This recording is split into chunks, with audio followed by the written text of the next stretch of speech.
The cafe was a blur of grinding coffee beans and hushed chatter, but for me, everything narrowed down to the worn leather armchair across the small, scarred wooden table. She was laughing, a soft, rich sound that made the frantic tap-tap-tap of my own pulse feel ridiculously loud against the jazz playing low overhead. The setting sun slanted through the window, catching the fine, golden hairs near her temple, and in that moment, the world felt suspended, just us in a warm, amber bubble. She reached for her forgotten mug, and as her hand brushed past mine, a slight, accidental friction across my knuckles, I felt an electric jolt run up my arm. I flinched, not visibly, but internally, my breath catching in my throat. She looked up instantly, her deep-set, hazel eyes locking onto mine, and the playful crinkle around them faded into something intense, questioning. For a heartbeat, either of us spoke. The air was suddenly thick, charged, like the moment before a summer storm. I could feel the heat radiating off her, the clean scent of her perfume, and the unnerving, exhilarating closeness of her presence. I managed a weak, almost breathless smile. "Careful," I whispered, the words sounding husky even to my own ears. "You'll spill it."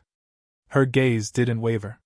She leaned in just a fraction, a barely perceptible tilt, but it closed the distance between us completely. "And if I do?" she challenged, her voice low, a teasing invitation that sent a shiver down my spine. My stomach flipped. I leaned in, too, mirroring her move, our faces now inches apart, the scent of espresso and her filling my senses. "Then I'd have to clean you up." The tension was almost unbearable. I saw her lips part slightly. I was ready. I was completely ready to fall into whatever this intense, immediate connection was promising. But just as I braced myself to bridge the final gap, her eyes flickered past my shoulder, and a subtle, unreadable shadow crossed her face. She pulled back abruptly, her movements sharp, the spell violently broken. She grabbed her coat and purse. "I have to go," she murmured, standing up so fast her chair scraped against the floor, and without another word, without a glance back, she walked out of the cafe and into the gathering twilight, leaving me alone at the table, utterly stunned. Her half-full coffee cup sat untouched, a silent, confusing testament to the sudden, baffling retreat of the only person I thought was trying to stay. I realized I was the only one trying, while she was trying to leave without saying a word. For weeks. It had been 4 weeks since that moment in the cafe, 4 weeks of shared dinners and late-night calls, each interaction building on the desperate, electric tension that still thrummed beneath the surface. I knew her name now, Alara. And I knew the cadence of her laugh, the way she chewed on her lower lip when she was concentrating, and the disconcerting habit she had of pulling away just when things felt most real. We were sitting on my apartment floor, surrounded by takeout containers, a classic black and white movie flickering on the wall. The conversation had drifted from the film to existential dread, as it always did when we got too comfortable. "I just think," I started, gesturing with a piece of cold pizza, "that people pretend. We all have these grand, perfect lives we project, but underneath, it's just a mess of what-ifs and regrets." Alara didn't answer immediately. Her gaze was fixed on the screen, but her jaw was tight. I saw the familiar, subtle crack, that wall she built whenever the topic veered too close to vulnerability. "Is that what you think this is?" she finally asked, her voice low and measured. "A projection?" The question hung there, heavy and accusatory. My immediate instinct was to close the gap, literally and figuratively. I shifted closer, resting my elbow near her hip. The heat from her body was intoxicating, and I felt that familiar, urgent need to push past her guard. "No," I murmured, my voice dropping. I reached out, tracing the sharp, elegant line of her collarbone with my fingertip, watching her shiver. Her breath hitched. The screen's light reflected in her wide eyes, and for a glorious, suspended second, I felt I had her.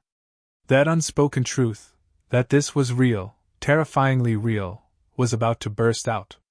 But then, as always, she pulled back, smoothly, almost invisibly, picking up her drink.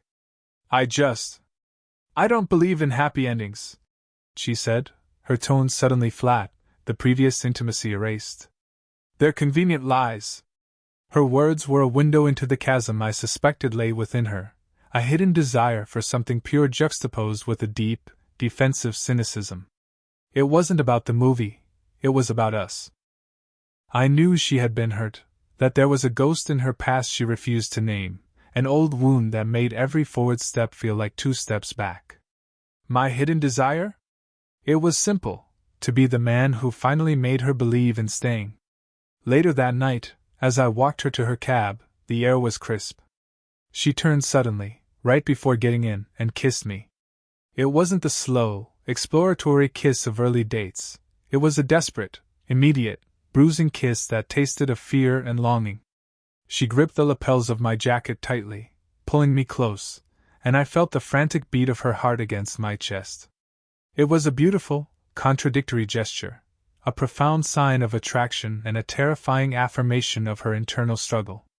She needed this, needed me, but something in her was fighting it with every fiber. She broke the kiss, her eyes shimmering under the streetlights. "Don't get attached," she whispered, her voice barely audible. It wasn't a warning, it felt like a plea.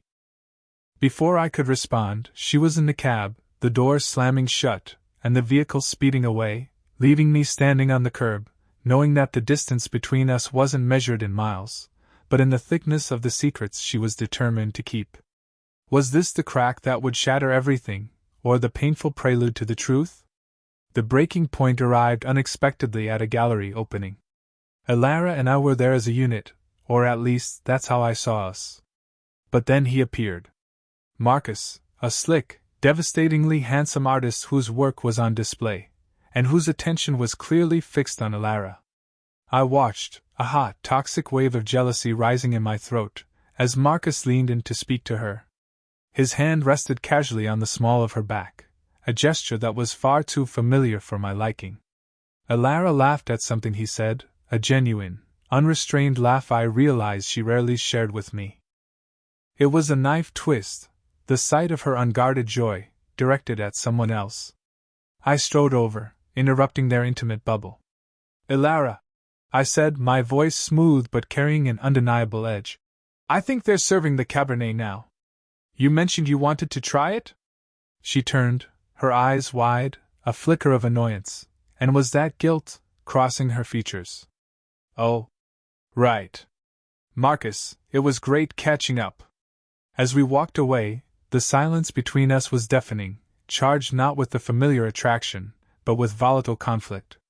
I pulled her into a quiet, secluded alcove near a massive, abstract sculpture. "Who was that?" I demanded, my hands finding her shoulders, my grip firm. She shrugged off my touch, her defiance immediate. "An old friend. A colleague." "Why? Are you interrogating me?" "I'm asking why he touches you like that," I countered, leaning into her space, my voice low and dangerous. "And why you look at him like that." Her eyes flashed. This was it, the surface of her emotional ocean finally churning. "You don't get to dictate who I talk to," she spat out. "And you certainly don't get to act like you own me. We haven't defined anything. Haven't we?" I challenged, my heart hammering against my ribs. The conflict was dissolving the caution between us. My longing, a hidden truth I'd kept carefully controlled, surged forward. I was tired of the push and pull. I backed her against the cool gallery wall. "I see the way you look at me sometimes, Elara. The way your breath hitches when I get close. Don't tell me this is nothing." She was trapped, emotionally and physically. I could see the battle raging in her eyes, her fear of attachment warring with a temptation she clearly couldn't ignore. She wanted to pull away, but her gaze was fixed on my lips. The silence stretched, thick with unspoken desire. Something forbidden, a complete, reckless surrender, felt imminent. Just as I lowered my head, she whispered, "This is a mistake." But she didn't move. In that breathless moment, I knew I was about to cross a line, and she was going to let me. The mistake, she whispered, was instantly forgotten in the fiery, desperate contact that followed. But the kiss was brief, chaotic, and laced with the same conflict that defined our relationship. When she finally pulled away, Her eyes were wide, panicked. "We can't do this here," she choked out, her voice barely a whisper against the low hum of the gallery chatter. The tension was suffocating. I knew I had to get her out, away from the watchful eyes and the ghosts of Marcus and her past. "My car," I managed, gripping her hand. "Now." We drove in silence, the car cabin an oven of unspoken emotions and kinetic energy. The destination didn't matter, only the need to be isolated, to finally confront the emotional storm we had been avoiding. I pulled up to a secluded spot overlooking the city, a place where the silence was broken only by the sound of our ragged breathing. She didn't wait for me to speak. She turned in her seat, her gaze burning into mine. "This is dangerous," she stated, her voice trembling slightly. "You don't understand what you're asking for." "I'm asking for honesty," I shot back, the frustration of weeks boiling over. "I'm asking you to stop running from what we both feel." I reached across the console, tracing the curve of her jaw with my thumb. Her skin was warm, vibrant. "Tell me you don't feel this, Elara. Tell me this is just a game." She closed her eyes, fighting an internal war. I could see the tremor in her hands. The moment was so close, so charged with pent-up desire and painful emotional truth that the air felt thin. She leaned into my touch, a profound, aching surrender. "It's not a game," she whispered, her voice cracking. Her eyes opened, dark and full of a terrifying honesty. I'm leaving." The simple, declarative statement hit me with the force of a physical blow. The world tilted. All the passion, the jealousy, the breathless stolen moments, they evaporated, replaced by a sudden, icy dread. "What are you saying?" I asked, the words barely forming. "I'm leaving the city," she repeated, her gaze now distant, fixed on the glittering lights of the skyline. "I booked a one-way ticket months ago. I was trying to figure out how to tell you, but every time I saw you, every time you touched me, I couldn't." My hand fell away from her face, suddenly cold. The pieces clicked into place, the withdrawal, the deep-seated fear of attachment, the fight with Marcus, had he known? I looked at her, realizing the terrifying, heartbreaking truth. I hadn't been fighting for our future. I had been fighting against her planned escape. "You were trying to leave without saying a word," I whispered, the cafe title echoing in my mind. Was any of this real? She turned back to me, her eyes filled with tears, reaching out a hesitant hand. "Please, just let me explain. I need you to know." Before she could finish, her phone, lying face up on the dashboard, buzzed.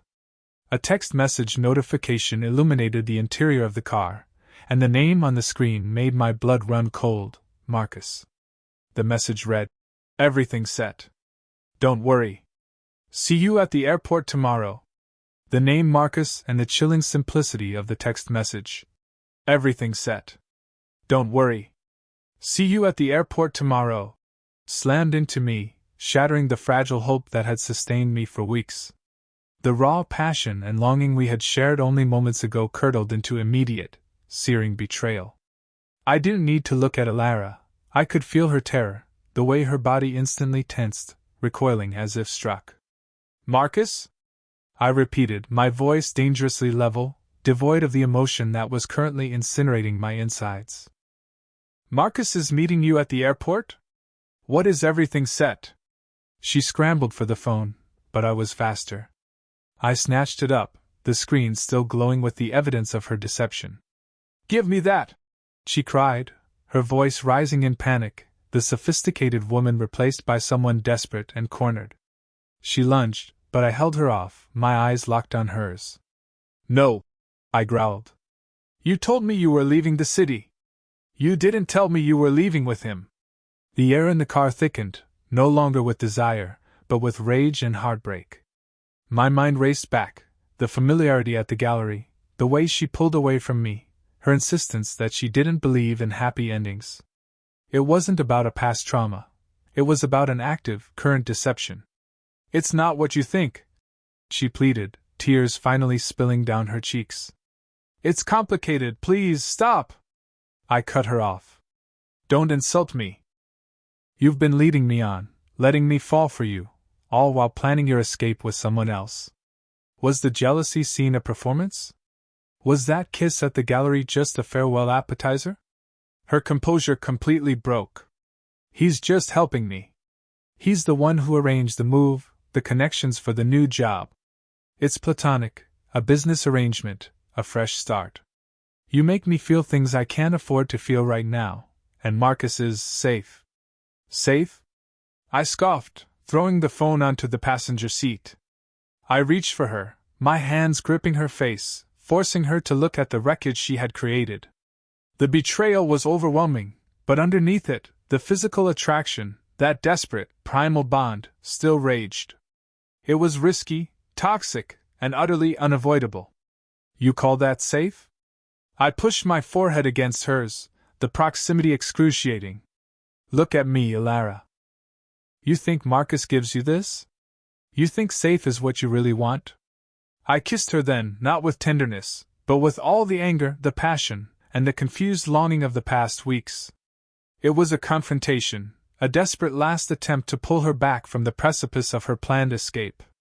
She responded instantly, her earlier resistance dissolving into a desperate, needy fervor. Her hands tangled in my hair, pulling me closer, the kiss becoming frantic, a furious confession of the hidden desire she was trying to flee. We broke apart, both gasping for breath, the silence screaming the truth. This was everything Marcus wasn't, everything she craved, and everything she was terrified to keep. She buried her face against my neck, her body shaking. I'm sorry. I'm so sorry. I needed to leave before this became real. I held her tight, feeling the soft weight of her surrender, the satisfying culmination of all that pent-up tension. But the triumph was momentary. But you're still going, I stated, the realization a crushing weight. You're still leaving tomorrow. She lifted her head, her eyes resolute, even through the tears. I have to. It's too late to change things now. He's expecting me. The cruel twist. The attraction was strongest right when the betrayal was exposed, and the confession was made right before her inevitable departure. I pulled back slowly, the devastating truth settling in. The choice was made. I was the one trying to build something real, and she was still trying to leave. And now, I knew exactly why she wanted to run. Get out, I whispered, the rage finally going cold. Go. She hesitated, her hand hovering near my face, a look of profound regret in her eyes. But when I didn't move, she grabbed her purse and the phone, opened the car door, and stepped out into the crushing silence of the night. She looked back one last time, a shadow framed by the city lights, before turning and walking away, leaving me utterly alone with the sound of her cab pulling up a moment later. I watched the taillights disappear down the winding road, the devastating realization sinking in. I was the only one in the relationship, and she was already gone.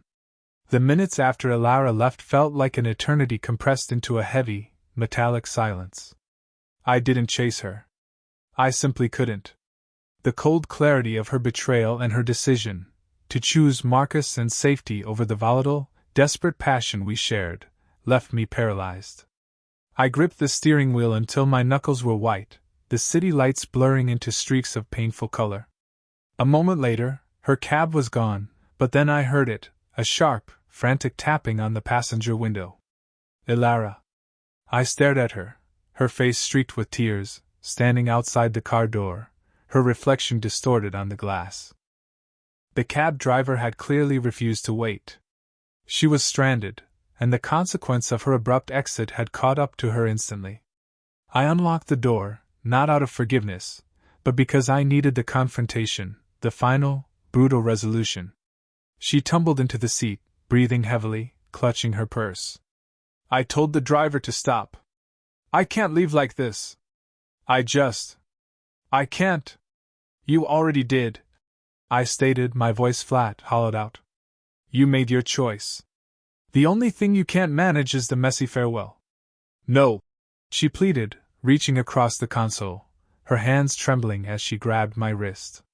The touch, once electric, now felt like a painful current. That kiss in the car, it just proved that I've been running from the one thing that feels real. Marcus is a means to an end. A secure path. But I can't walk away from you knowing what I feel. She leaned in, her eyes searching mine, desperate for absolution. I told him I'm not going. I told the cab driver to turn back. I've burned the bridge, and he's going to hate me. But I can't board that plane. Not now. Not ever. The boldness of the decision, to torch her meticulously planned escape, her safe path, was stunning. It was the emotional breakdown I had been waiting for, the moment she finally chose vulnerability and truth over fear and deceit. And what about the months of deception? I challenged, pulling my arm away gently, needing to see if this was just another temporary surrender. What about leaving me here to realize I was trying to hold on to someone who was actively planning her exit? I was terrified. She confessed, the words raw and wrenching. I've lost everything before, and every time you looked at me, every time we got close, I felt myself falling, and I couldn't bear the thought of losing you too. I chose the pain of leaving you first because I thought it would hurt less than letting you see all the ways I could break. Her truth, messy and complex, finally gave me the closure I needed. The betrayal wasn't about another man's body, it was about another man's stability, a retreat from the terrifying intensity of our connection. I reached out, wiping a tear from her cheek with my thumb. The high-energy confrontation drained away, replaced by an exhausted, fragile hope. So what now, Elara? I asked, a hint of a smile finally breaking through the pain. You have no plane ticket, no job waiting, and a very angry Marcus. She smiled back, a genuine, luminous expression that reached her eyes. Now I guess I stay. And I try. With you. For real this time. I leaned in, kissing her softly this time, a kiss of acceptance and forgiveness. The conflict was resolved, the choice made, but the consequences, and the promise of a difficult but deeply passionate future, were just beginning. The final romantic ending wasn't a perfect reconciliation, but a bold, dramatic decision to start something real, finally on equal footing. The drive back from the scenic overlook was slow, deliberate, and silent, a silence completely different from the strained tension of before. This silence was heavy with the weight of confession, consequence, and a fragile, newborn commitment. When we finally reached my apartment, the air inside was cold. I immediately turned on the lights and the heat, trying to dispel the residual chill of the night's revelations. Elara stood in the middle of the living room, looking small and overwhelmed, her coat still clutched in her hands. She looked back at me, her eyes red but clear. I should call a cab. I need to figure out where I'm going to sleep tonight. Marcus probably. Stop, I interrupted gently, walking towards her. I took the coat from her hands and dropped it onto the sofa. You've made your choice. The consequences can wait until morning. Right now, you just need to breathe. I reached out and simply pulled her into my arms. It wasn't a demanding, passionate embrace, but a tender, protective hold. She melted against me instantly, burying her face against my chest, and I felt the last of her fear finally ebb away. I'm here. I whispered into her hair, rocking her slightly. You don't have to run anymore. I was so close to ruining everything. She mumbled, her voice muffled against my shirt. I don't know how you can still look at me. Because I saw what it cost you to stay, I said, pulling back just enough to look into her eyes. The pain was still there, but so was a glimmer of acceptance. You chose fear and comfort, but when the moment came, you chose me. That's a bigger risk than any plane ticket. I guided her toward the window, where the city lights stretched out beneath us. The view was the same, but our perspective had fundamentally shifted.